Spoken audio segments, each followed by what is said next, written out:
básico. A Prece, juntamente com a AS e a CAGES, conseguiram a empresa, a AMS.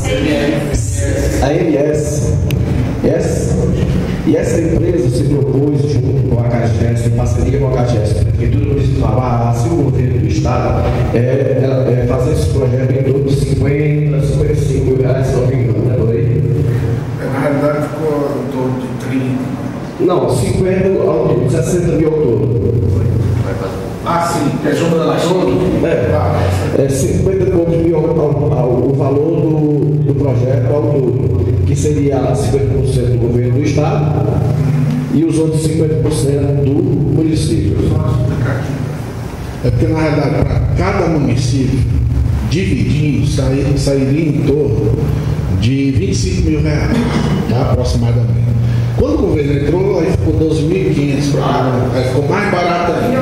Melhor ainda.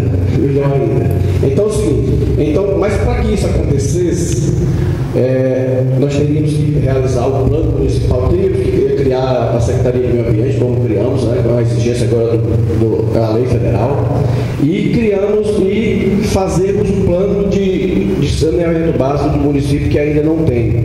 Quanto aos dados do IBGE, você pode ter certeza que eles vão ser favoráveis, porque aqui realmente é zero. Não só Itapema, mas todos os municípios pequenos do estado do Ceará, alguns têm alguns projetos de andamento, até em conclusão, que não vê o caso do nosso município, que aqui praticamente é zero. Então, sim, se nós fizermos aqui um bom trabalho, um bom projeto, com certeza nós iremos a Brasília, juntamente com o nosso deputado, as nossas lideranças, através do Juvenil, do Eunício Oliveira, que é uma pessoa influente do governo federal, e tantos outros, para a gente conseguir os recursos para fazermos o saneamento básico do município de Itapema, porque é uma necessidade para deixar de poluir o nosso rio e dar uma melhor qualidade de saúde à nossa população, porque sabemos nós que cada R$1 que se gasta em saneamento básico é 3 que vocês gostam de gastar em saúde, que hoje está insustentável você sustentar a saúde dos municípios pequenos e do Brasil. Então, dar boas-vindas a vocês. Eu vou ter que me ausentar, que tem que ir a Fortaleza resolver os problemas,